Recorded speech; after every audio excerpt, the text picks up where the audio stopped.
So the cast they were teasing that that the finale is going to be huge and there was a major change. So what can you guys tease about the finale? Yeah, I mean, I think, we wanted the finale to be the biggest, most dramatic episode of the season, and it is. And the other thing we wanted it to be is we wanted it to be about the relationships and the characters and the romances. So it's our biggest episode. Usually our episodes we shoot over 8 days. The finale was so big and ambitious we actually shot it over 10 days. We brought back with the director of the pilot.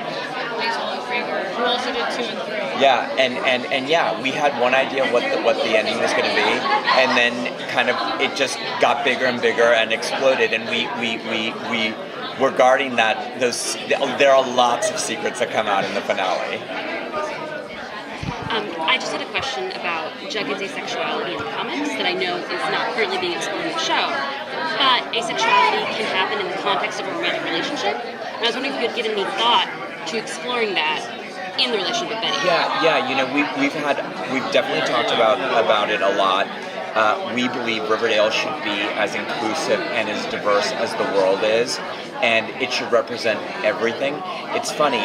We were just saying that when we started work on the pilot and on the episodes, it was about a year before Chip came out with the Jughead comic book. And the first thing we decided about the show was that Jughead and Betty were going to date, because one was Archie's best male friend and one was Archie's best female friend. So we kind of that's how we built the season. And it predated that. But representation is important, and it is really important for us to show every kind of person, every kind of sexuality, and we are working on that for season 2. You're welcome. Riverdale is pretty refreshing from other shows of its genre. Can you talk about what qualities set it apart from other shows? Well, I wouldn't want to be sort of dismissive of any other show. Everyone works so hard to do whatever, but I think what we strive to do on Riverdale is, first of all, we just kind of put our blinders on and just make our own weird show that we love. But I think what we want to do is we want to tell stories about characters in multiple generations, multiple perspectives, and as a result, I think that there's a richness to the storytelling that that might not be in every other show. Yeah, it's all of the high school coming of age shows, they all kind of have their own particular identity. Three's a great example. It's a coming of age high school show that's a musical. Ours is sort of a coming of age high school show that's sort of like a David Lynch Blue Velvet thing, but both those shows like Freaks and Geeks, My So-Called Life, we love those shows, and we wouldn't be here without them. But the funny thing is, it's all those shows I feel like owed a debt to the old Archie comics, in terms of the archetypes and things like that. So we're part of a huge continuum, I think. Did you guys feel a weight? This is the last question. Did you guys feel a weight of expectation, seeing as it's a comic book adaptation, but it's a different side of comics? It's not superheroes and supervillains.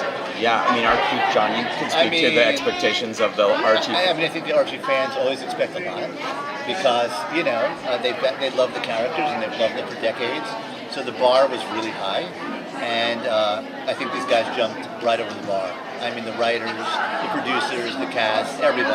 Everyone's done a phenomenal job. So I'm hoping, with the very high expectations, we've exceeded them and given people something they love. And I think in general with any kind of adaptation, the best adaptations are when the people that are doing the adaptation really, really love the material.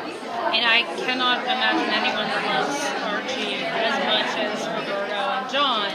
And I think that's what shows. And those are the best adaptations. It's when they're done by fans. I've done a lot of different things. I've never met a fandom like the Archie fandom. They are, and they know everything. They remember panel. There are literally over 1 billion pages of Archie story, and they know everything. But I'm one of them. So that's the nicest. That's the trick. Yeah. Thank you guys. Thank Thank you. you.